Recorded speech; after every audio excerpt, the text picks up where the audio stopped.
Moving on to the next question, which is regarding Google Pay in Malaysia. How about Google Wallet? Google Wallet can store things like boarding passes, health data, loyalty cards, and vaccination certificates, among other things.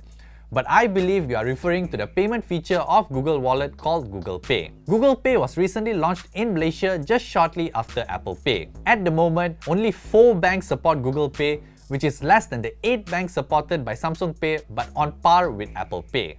The banks are CIMB, Hong Leong, Public Bank, and HSBC. As for supported cards, all Visa and MasterCard issued by HSBC, HSBC Amanah, Hong Leong Bank, and Hong Leong Islamic Bank are supported. Public Bank meanwhile supports all cards except PB RCB Elite or Gold debit card, PB MasterCard Lifestyle debit cards, and PB Union Pay Lifestyle debit card. CIMB, however, only supports credit cards on the MasterCard network. One cool or concerning feature, depending on your perspective, is that Google Wallet can automatically import supported payment cards saved in your Google account. You can then choose to activate the card for Google Pay. This way, you don't need to trial and error or call up your bank to find out if your card is supported.